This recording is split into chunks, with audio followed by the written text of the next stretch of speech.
Normalisht që institucionet nuk duhet përjashtuar për përgjegjësisë që kanë, për shkakun që e din edhe ti edhe përmes emisionit tënd Dibran kemi bërë thirrje për edukim në mos, edhe do shta më ndërlidhe edhe te kjo që ky nuk është incident familjar,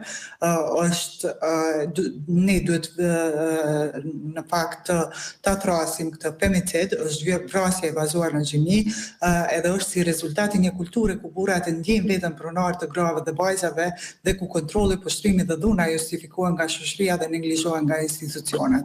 Na si organizohet në vazhdimsi kemi bërë thirrje që këtë cilësim, domethënë termin femicid, ta fusim menjëherë si vepër penale të veçantë në Kodin Penal të Kosovës.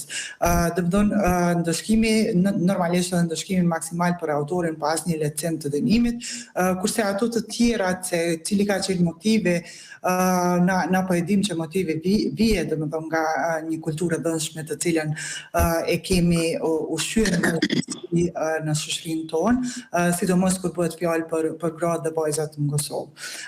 Po sigurisht unë mendoj që duhet të ketë edhe një hetim për institucionet, nëse ka pas shenja të dhunës më parë dhe nëse është neglizhuar ndonjë raportim, sepse kemi pas raste kur edhe janë neglizhuar edhe rastet e raportimit janë lënë pas dore dhe ka ndodhur vrasje të ndryshme në Kosovë. Edhe ky nuk është rasti i parë dhe po mendoj që është koha që institucionet femicidin tani ose kur duhet ta trajtojnë si urgjencë kombëtare. Po përveç asaj fatkeqësisht në Kosovë edhe për shkak të kohës, zona Ferize. Edhe për shkak të kohës që ta racionalizoj, pra se kam edhe bisedat e tjera, po duhet t'ju pyes, a konsideroni që më të vërtet ka femicid në Kosovë?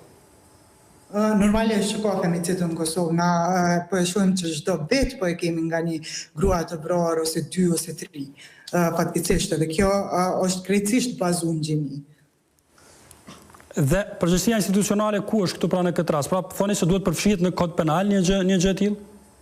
Po, duhet të përfshihet në kod penal një gjë e tillë, po njëkohësisht që kemi bërë thirrje edhe më herët, domethënë duhet patjetër që të ketë edukim në mas të madhe. Na e kemi pa në vazhdimsi, qoftë në institucione cilat janë të thirrura për të krijuar siguri për gratë ose për gjithë qytetarët e Kosovës, dhe përbrenda tyre ti ke persona të cilët ende janë me mendësi patriarkale, me mendësi shtypse.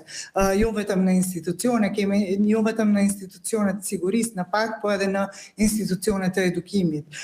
Duhet marrë masa, që me thonë, nështë në rojt me hi problemet, sepse e kemi si probleme dhe kemi si fenomene dhe duhet me pranu që në Kosovë ekziston femicidje.